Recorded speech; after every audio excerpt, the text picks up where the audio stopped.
The Survival Guide to Life. Hey everyone, how's it going? We got another episode of the Survival Guide to Life, and this week we got John Barker, the Titan of Tech. John, I'm just curious about how your journey started, a little bit about yourself, and then how you sort of led into technology, strategy, and consulting. Sure, thanks, and I appreciate you having me here today. Awesome. Yeah, I started out, man. I'm kind of old school. My first job out of high school, I worked on Unisys mainframes at a manufacturing plant. And for anybody not familiar with that, imagine a computer that ran an entire company of 500 people in a big room that was taller than me, and I'm 6 foot tall. And the thing is less powerful than the phone that you have in your pocket, but ran the entire organization on little dumb terminals. So just kind of progressed you're talking late 90s at that point, and then worked my way up through network engineering and running project management for, various tech projects of various companies, as well as public sector, so federal government projects. Kind of help out with other companies with some of that stuff right now, as well as having the opportunity to consult with some billionaire families. That's usually interesting, having some of the conversations, have a sneak peek in kind of the lives of them, and found out that through my years of building networks and designing security around all that stuff, I really liked the advisory and the strategy piece as you worked your way up. I always liked the business side of stuff, probably a little bit more than the technical side. If you look, it's one of the reasons why I kind of pursued business degrees as well as like an MBA as well, because I don't think it's the same way now, but back when I decided to go get my degrees, if you want a degree in technology, they were teaching it specifically on certain software. So like your course would be, Windows 2000, Server 2000. And when I was looking at that stuff, even back then, I'm going, this is going to be out of date in like 2 years. Why would I take this stuff for? So I went to the business side, which I think has helped me, communicate with business leaders that are non-technical and meet them where they're at. Because we got a big problem with people in the technical field speaking all the jargon, speaking all the acronyms, and then the business people are sitting there scratching their head going, what are you talking about? Just go away. Do whatever you're going to, whatever. You can't have any more money, but just go away. So I like being able to try to be that bridge that gap with that in the business to technical realm. So I guess then, when you were like working, I guess you can say like a 9 to 5 for someone, what led you into like just your own consulting, and like what process was that like, and like what were some of your like major like hurdles you felt like that you were appreciative, or like you're glad you overcame? Sure. Yeah. No. Starting your own consulting is absolutely hard. I'm one of those people when I start looking at processes within tech, within the business. How can I simplify this? How can I take something from 15 steps down to 12, down to 8, and eventually eliminate myself completely from whatever it is that we're doing. And by the process of doing that, when I was working in 95, I ended up starting having some free time. And then people would reach out to me. I have a decent sized network, and then people would start asking questions, and it was like, hey, can you come help us, map this stuff out? So part of it was getting approached first from other people that were in my network. And that's what led me, down the road to start consulting for myself. Oh, so then you've worked with like a wide range of industries, like manufacturing, legal, medical. What are some of the common challenges like within these diverse businesses? People. One of the things that I like to tell people that I've worked with that may be not as experienced is to try to get more experiences in different industries or different companies. And one of the things that you'll start doing, and that I encourage, you got to start recognizing patterns. The moment you start recognizing patterns, you're not constantly firefighting. You're not constantly on your heels, being reactionary, because who wants to sit there and wait for that next bomb to fall into your lap? And one of the things that working across the industries is starting to see how people kind of function the same, even if their businesses are a little bit different. And what I mean would be is resistant to change. You've got the latest new tech, or finally something's at a point that, hey, we can do this and improve the business. And you'll constantly hear, I've heard this all the time, well, this is the way we've always done it. Man, you don't want to hear that. I mean, because if you got like the owner or decision makers making that stuff, you're not going to go anywhere. And so one of the things that I've seen across the industries, not again, it's not technically related, is people kind of have those same mindsets, and you start seeing those patterns in there. And so when you come in and you're trying to develop a new strategy, you got to have your champions involved to sit there and go, hey, we really want this to be the cheerleaders. It can't just be one or two people. You got to start picking cheerleaders across the board, and then start advocating for the change, and then hopefully break through some of those people barriers. Because I'm sure we'll talk about later with cybersecurity. It takes the whole company to be on the same page with that type of stuff, and the people are always the ones in the way. So, when you said like champion, it made me think of like Lean and Six Sigma, and then I noticed that you were MBA. Is that like also something that you use in your strategy? Not a lot. You can sit there and start doing the quantitative analysis pieces of those types of things, and I do. So actually, yes, I was, but not probably at that level. I mean, I think I saw you have your Lean Six Sigma. You blow me out the water with some of that stuff. But what I've noticed when you're talking about your small and medium sized businesses, your 7-figure, your 8-figure businesses, that they don't track enough KPIs or key performance indicators enough at enough level to sit there and go, hey, how do we impact these things? And so the other thing that you have on the flip side of that is you got your IT guy, your IT person, I should say, to be correct, to come in there. They don't know when they sit there and say, I want to suggest a new solution. How are they going to improve it? How are you going to reduce time on something that's going to increase profits? How do you speed up delivery to a client? And so we need to start identifying some of those KPIs, some of those tracking measures. How much does it cost to run your business per hour? I'm talking totally. How much data do you have stored? If you lost your data for an hour, if your business was down for an hour, and your big companies track that stuff. There was I think it was, I don't know if it was this year or last year, Microsoft Xbox Live gaming system went down, and it was down for like 2 days.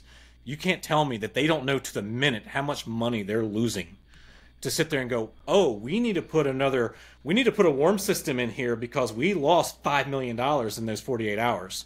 And to put the warm system in there is only going to cost us $2 million. It may be worth the expense, that type of thing. So we need to, not saying you're going to go super crazy, because if you're a $10 million company, you don't have the staff to do that. But that is something that you want to look at and start getting a little bit more specific than just top line revenue and the profit. Go a little bit deeper. So then when you're building and developing this like strategies and like for an organization, how do you also factor in like the level of security needed with like the cost and all of that too? Well, so it does come back to that. So I'll give you an example, and they're two sides to the same coin. So one of the billionaire families that I work with, and it's usually more on the personal side, they don't have a large threat footprint as per se. And what I mean by threat footprint, by anybody that's not understanding, is the amount of devices, the amount of entry points that may be within a network. But the data that they store in there is way more valuable than your $5 million company on the side. So it comes into play, what is the right level of expense for protecting that information if it was lost? And that goes back to, again, if you lost all your data and you had a ransomware attack, how much would it cost you to retrieve that? But you want to be ahead of the game. You want to sit there and go, man, to recreate our business that's been it's been around for 15 years, we're going to lose millions and millions of dollars. So your $10,000 backup solution that segments all that stuff, may not look as expensive down the road. Okay, then could you also like share an example of like maybe a particular challenging technology strategy, like a problem that you've helped solve for a client? One of the biggest ones was a federal government project that I ran. It was flipping into a 24/7 operation. You had a support team that ran 24 hours a day, 365 days per year, and there was 450,000 users around the world. And it was in support of some military family opportunities. And one of the things that was challenging with them is the support team, when I walked into it, was getting incredibly bad reviews. The support was inconsistent. The answers weren't helpful. The tech was old. Like they had, the foundation was built on one guy one guy had built like the whole platform that like almost 500,000 people were using, and it hadn't really been upgraded. So when we came in there, we took an evaluation of how can we create a centralized repository for all the support team to have access to all the same information, so everybody, when they would talk to a user that needed a technical support request, would have the same place to pull the information from. Again, you're talking to federal government, so you had to jump through all these other hoops to get things approved because they had to go through their own security processes and stuff like that.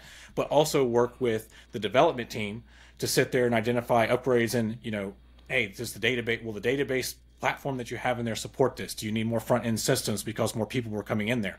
And so we had to sit there and do this over a course. It was 4 years to get this to a clean baseline where at the end of the day, after implementing all the technical changes, creating a central repository, creating the process and procedures, because one of the things that I talk about with cybersecurity, for instance, not necessarily tech, process and procedures is what's going to save you. At the end of the day, you don't necessarily need tech depending on who you are. And at the end of the day, we had 0 complaints from users. It went from like a 50%, everybody's complaining, they was making it up the chain, the government was unhappy. When we came in there and cleaned it up, it was 0. The government has they call it CPARS, which I can't remember what CPAR stands for, but that's how they rate you. Excellent is the top one, and our team got excellent, which is almost unheard of. They usually do good or something like that. That was how well our team had performed as a whole unit after we made all the upgrades into there to streamline the processes down, because the stuff was old. And it wasn't worried about one guy anymore. Wow. So then, even with that, now you're also like writing technology columns for local news. Yep. How do you like make these complex topics like more like accessible for like the common man to understand? Sure, and I'm on my second column. This is for a local paper here at Fredericksburg.com. I just had my last one come out this past weekend, as a matter of fact. Part of this is you've got to eliminate all of the tech jargon. What is the simplest way that you can distill the information down? And I've actually had this conversation with some other people, because if you look at any of the tech articles that come out, or you see any of like, I'm going to use the National Institute of Standards and Technology, NIST, that does a lot of the cybersecurity frameworks and things of that nature. If you pull those out, they're incredibly complicated to read. And I said, you've got this thing that's like a medical journal that only doctors can understand, and we need the WebMD version of some of this stuff. So I try to sit there and take things and write it at a 6th grade level. And if anybody is wanting to write and put their stuff down to, hey, if a 6th grader can understand this, anybody should be able to understand it.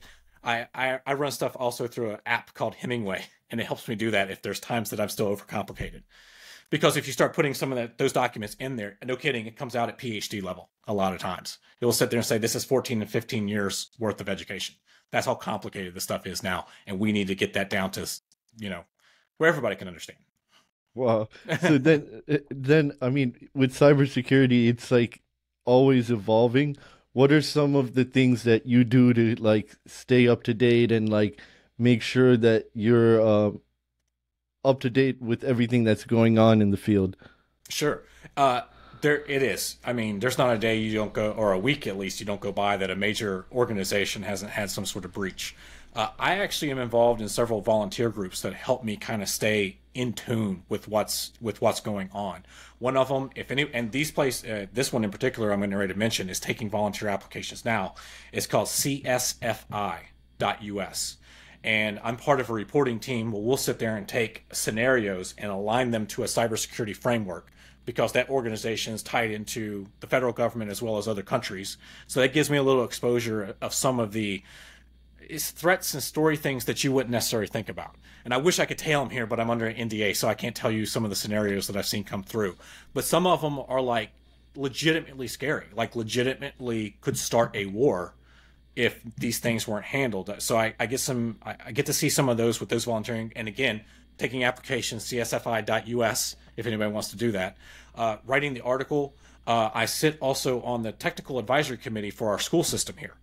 And for anybody that isn't aware, for almost any county in the United States, the largest employer is the school system. Ours here has 6,000 employees or something like that. So part of our initiative is, what does the cybersecurity threat footprint look like for the school system, and how do we put some measures in there making sure that it is protected?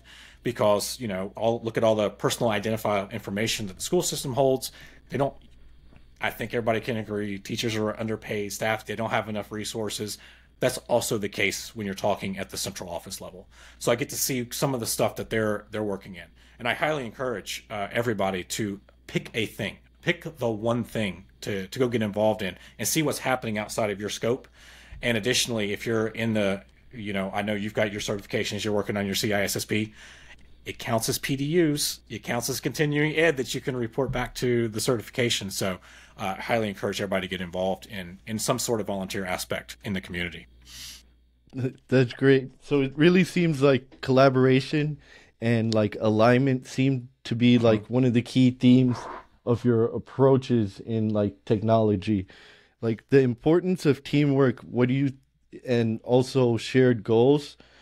How do you sort of implement this like successfully? I think this is you've got to get everybody to say, what is the overall mission of your organization out loud and repeat it all the time.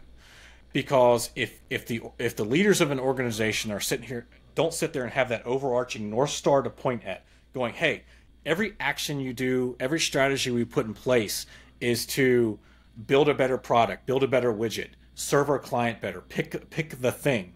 And so anytime you go for a request in technology, hey, we can streamline these processes down. Man, we got a big gap here. We just signed up 10 more clients, and we exposed ourselves to a gap because one of them was bigger. So we got to put some more security protocols in place. Everybody needs to keep those communication lines open.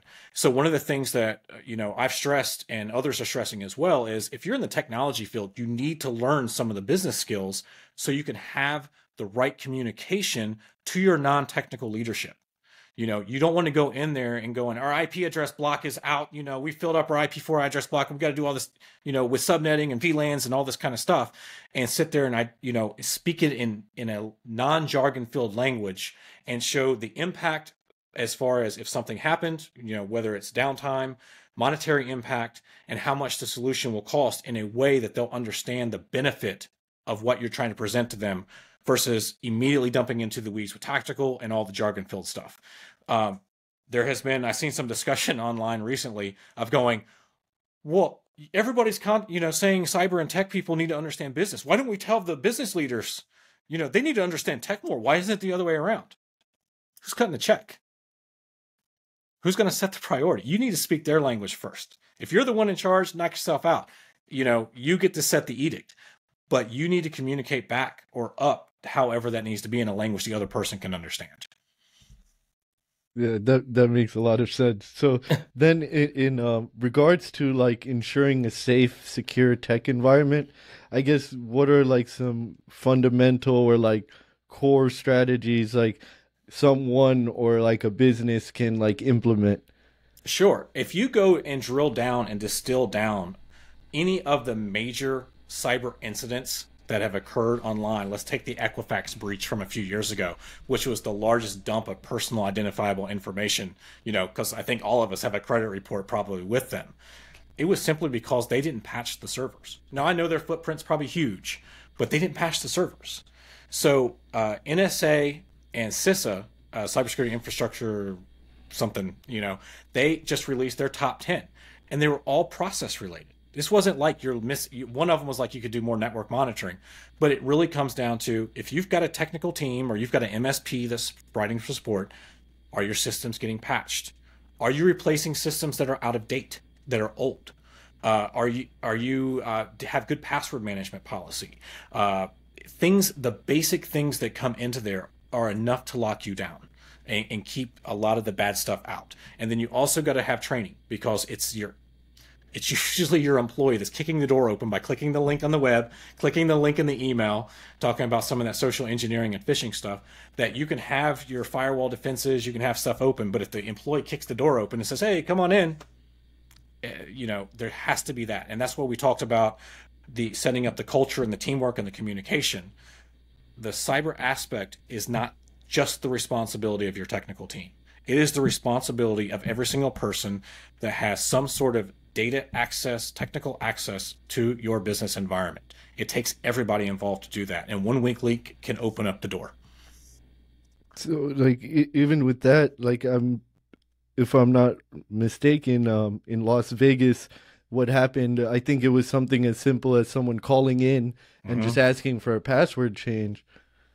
They had, my understanding of that as well was somebody had found enough information on a LinkedIn profile to impersonate them to whatever that, I can't remember, the casino, the MGM,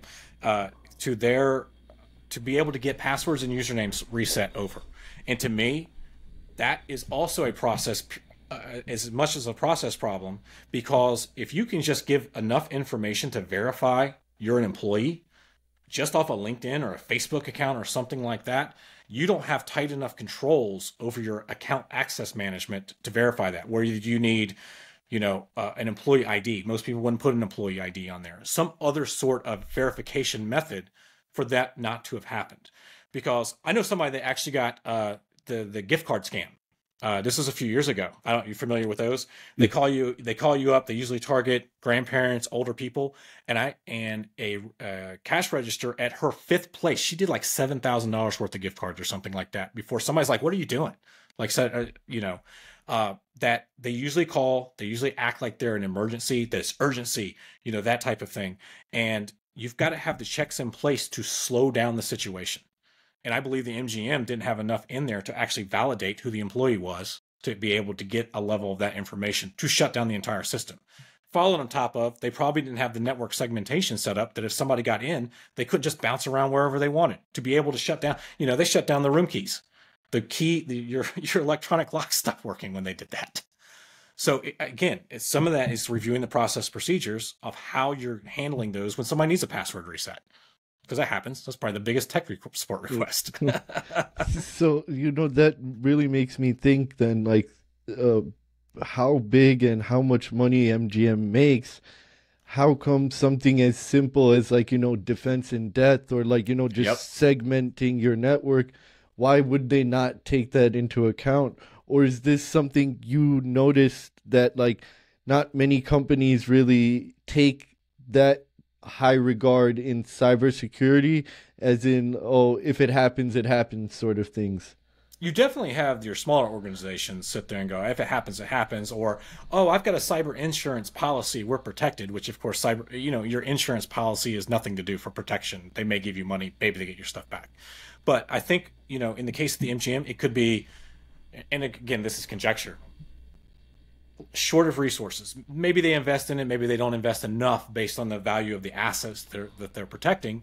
So no different than anything else. If you're always, we talked about it, earlier, if you're not proactive and you're always on your heels and just reacting to the next emergency that pops in your lap, everything's just going to be a stack of band-aids that come through there just to make it work, just to make the tech work, and it gets lost in the mix. So I think that is probably a good example, but this isn't the first one. There was one a few years ago. I don't remember the name of the casino, but the story was funny. The casino got hacked because of a smart thermostat in an aquarium. The smart thermostat in that aquarium to monitor the water temperature, probably expensive fish, I don't know, was on the same subnet, the same piece of the network as the servers that ran the casino. I mean, all it takes is simply, segmenting that off, setting up a VLAN, a whole new kind of separate network for your Internet of Things devices, your operational tech, any of those types of things. And that didn't happen in that case. Wow. If you have not heard of that one, look that up. That was an interesting. That was a what? They made me do a what? Well, I'm definitely going to look into that. And that just made me think now, like, with the emergence of things and, like, how even California is trying to push, like, all electronic cars and, Yeah. I know companies that do that, the testing on the cars. And, not sorry, I didn't mean to. No. Because I don't know how practical it is to sit there and go, I'm in my neighborhood. Is somebody going to hack in my car? Because you still got to have, that type of stuff. But it is absolutely a real threat with those types of things. So not just electronic cars, but think about all the amount of more devices that are just going to be connected to the internet because of 5G, the expansion of 5G. It gets faster. There's going to be more sensors. And most of that stuff doesn't have a security by design principle behind them because it's like, how cheap and how fast can we make this stuff? And an example of that is if you're looking for something to help block ads in a network, I use a program called Pi-hole. I run it in my house. Pi-hole helps block ads. Well, most of the stuff it's blocking is all my Internet of Things devices. So, I got the Alexas, but the one that I notice all the time is a Roku. Roku, cheap device used for streaming. That thing is trying to call out to the internet like every 4 seconds. You can watch it in a log file, and I'm blocking that type of stuff because they're just trying to shove this stuff out there as fast as possible, as cheaply as possible.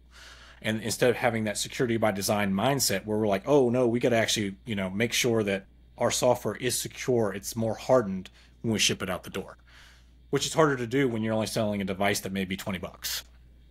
Yeah, and then also in another regard for Internet of Things, like SCADA and industrial control systems, like what have you seen I'm sure more recently now there have been attacks than there were say in 2000 or 2005, right?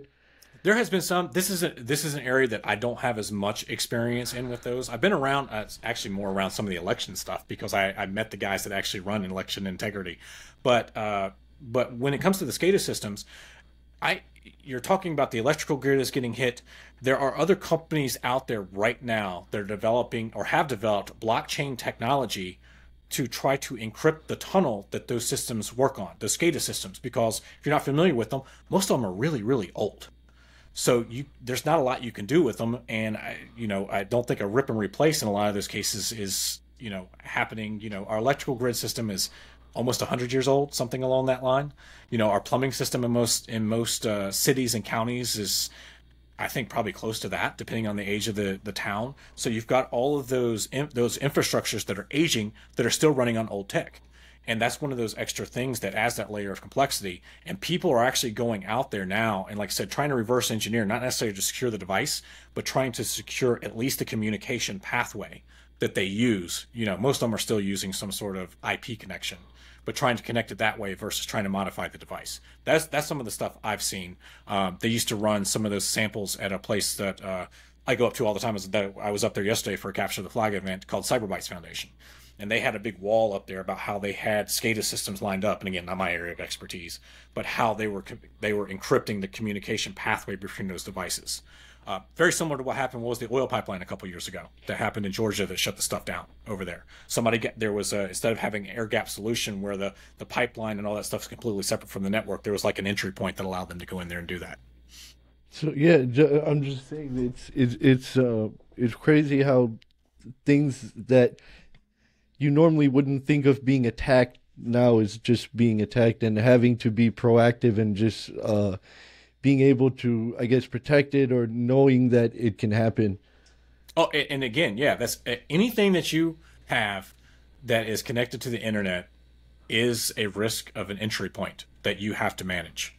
And that's why when it comes to designing the network, even in your house at this point, I mean, I think last counted, I have 60 things connected to the internet to make sure that all of those cheap devices, whether I got the funny light bulbs that I can change the colors on, because that's the only way I do house decorations. I change like Halloween is I got orange and purple lights out there because I don't want to put decorations up, so I flip the button. But keeping that stuff separated from my main computer network, because I don't know what those guys are doing on the back end. That stuff's talking to a server and who knows where. So I want to make sure that stuff is as much segmented as possible, not to get into any of my data and cause me to even personally have a ransomware attack. Wow. Yeah. See, even to think that far ahead, and I don't think many people do, but I think it's important. And it's going to get worse. Again, look, man, I had ran a panel a couple years ago, and a guy told me he was a Bluetooth expert. Like, he did short form communication, sensors and stuff like that. And he had actually come across a pacifier, like a baby pacifier that was Bluetooth connected. And I'm like, what? He goes, I don't remember what it was for. And I'm going, man, is there anything that's not going to be connected to the internet? I mean, I got an app on my phone. I can start my stove up from the car or start preheating my oven from the car. Everything's going to get connected. And each one of those is another threat point, because you're talking to make it easy for, the end user to set up. They're not going to go configure a firewall. They're going to open up ports to let the firewall communicate to the device. It's a quick couple clicks, and it's talking to some server wherever in the cloud, and you don't know what they're doing on their back end as other entry points. So then, I remember you saying that you did some network engineering. Like, how important would you say it is to have like a sound foundation in networking, whether whatever you get into in IT? I think the networking is good. I mean, that's one of the things. The foundational stuff hasn't changed that much. I mean, they've been there's the biggest switch has been to IPv6, but that's still been a slow adoption. I mean, when I started out, in setting up ISP stuff and having to get blocks of IP addresses, they're like, oh, we're going to run out of IP addresses. I've heard that for 20 plus years, and that hasn't happened yet because of whatever switches have been going on. I think having those foundations, so you understand the basics of how data moves from one device to another, how logical defense in depth. Now we're getting so defense in depth, you got north and south, but now you're getting zero trust. Which zero trust, for those not listening, and you hear that term because that's a term that's getting hijacked right now, is basically if you allow somebody in, that you prevent them from moving around in your network. You keep authenticating, should they be there, should they be there, should they be there, where it used to be, they got through the firewall, they got authenticated through, they can kind of go do whatever they want. Is making sure that all of those protocols are in place, and having that network principle in there is great. But depending on what area, let's say you want to enter cybersecurity, there's a lot of non-technical stuff in there. You could be a policy wonk. Hey, I want to go help with policy. You may understand it at a theoretical level, but you've never actually had to do it. It's not necessary. Or GRC, you want to do governance, risk, and compliance. You're sitting there legitimately checking the box and working over the shoulder of the technical people, ensuring that they've actually met all the requirements that they should be doing. And that, to me, is not as big a deal. It doesn't hurt, though. It obviously doesn't hurt. Okay, yeah, no, because for me per se, it's never been something as so attractive to me, but Mm-hmm. I've sort of forced myself to, understand and know everything because I felt like, how can you protect what you don't know? Right. So one of the things I think that gets me more than the network engineering is when I hear the term cybersecurity, or when other people use it that are not necessarily technical, or other business leaders, they immediately associate it with coding. They assume that that you are some sort of developer or coder to do that, and that's a lot of that red team stuff, that offensive, or the threat hunting. You're sitting there, and that's part of the capture the flag, event that I was at yesterday. You got these teams, and most of them were high school, and there was a team there from Virginia Tech, and they're sitting there. Their scenarios where strings of text were hidden inside the packets, and they were analyzing that stuff. They were looking at these websites and things of that nature. And cybersecurity is more than just coding. We're at the point now, if you say the term cybersecurity, I need you to clarify exactly what you mean. I need some more cybersecurity talent, but to do what?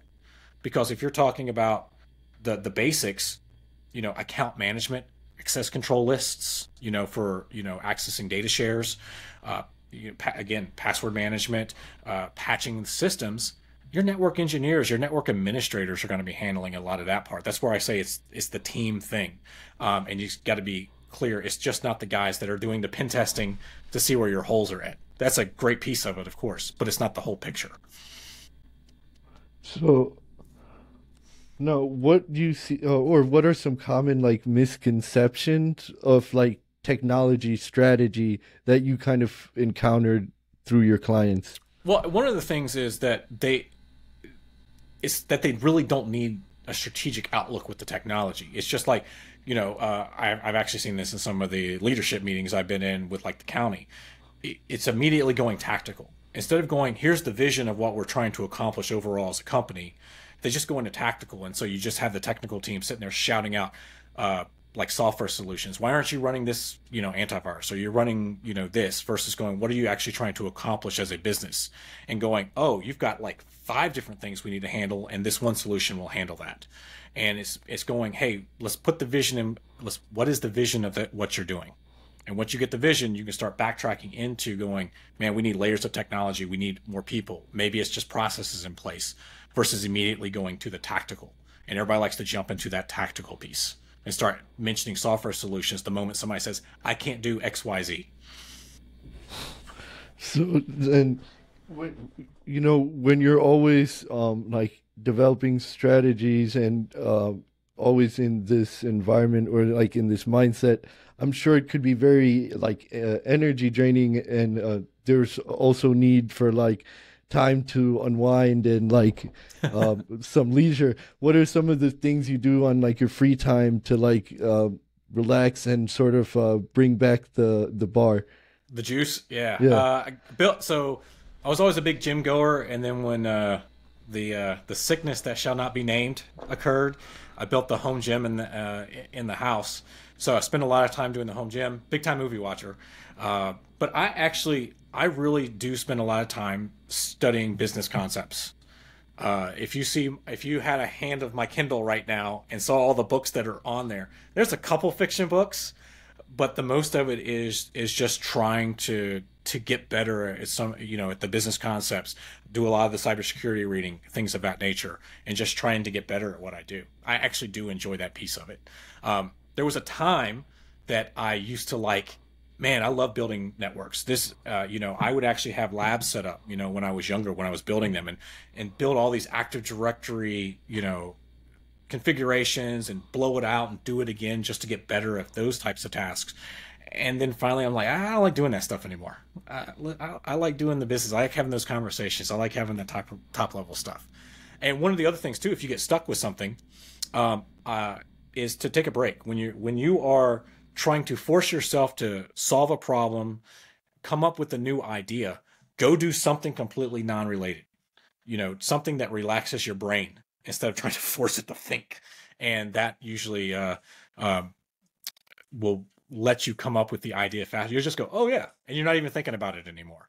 So I like trying to do, take a walk, go out with the dog, those types of things when I'm in a spot where I get stuck. And that usually gets me unstuck actually pretty fast. That's why what was it? Steve Jobs always talked about having his meetings while walking. It's legit. It's absolutely legit. When I work out in my home gym, I have a notebook down there because just random ideas start popping up. And no kidding, it's down there. And I just write it down just to get it out of my head. So that's awesome. When you're pursuing this consulting, is there anything that you have like intention of doing like later on, like within it, like within your business? Like, do you have any like? I was curious to like seeing your vision and how you want it to grow. Sure. I am working on two digital products right now to go along with this. One of them is going to be an online course related to how I handle the consulting piece.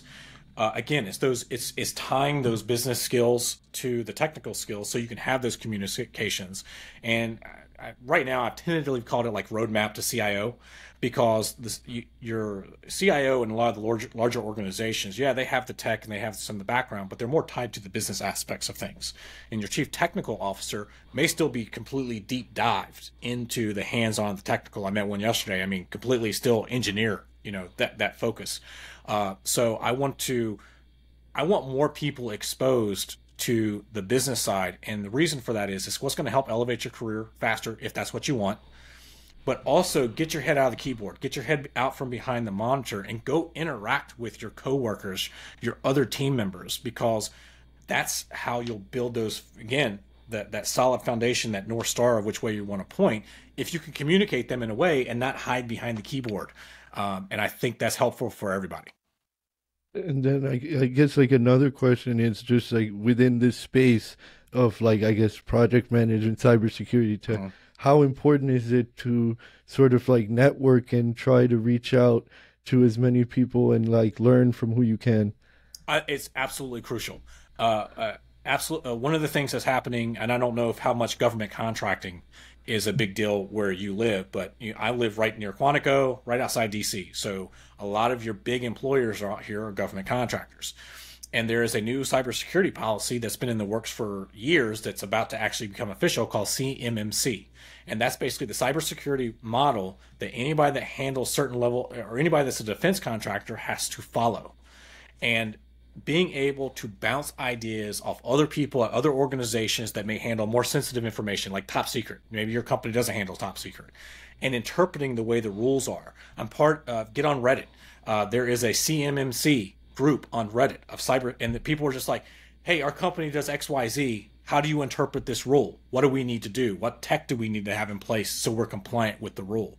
So again, you got to get out from, well, in that case, stay in the keyboard, but find other people that are doing what you do and network with them, because you want somebody to bounce other ideas off of and get other perspectives. And again, if you're stuck, nobody can know everything. We already talked about, look at how broad cybersecurity is of itself. Look at all the different jobs and technology. You look at software developers. You're not going to know everything. You can only Google so much before you go, I've never seen this before. Can somebody help me? And I mean, I've done that. I've went to some of the tech forums and like, man, I you know, if I couldn't find it from friends of mine that are other engineers in the past, hey, has anybody seen this? You know, I don't know how to get past this, and start building those foundational networks. And also it'll be helpful if when you're time for a career change, you've got other people to help you with that process as well. So then, like, lastly, what would you give any advice to like aspiring consultants or someone who's trying to walk down like a similar path that you did?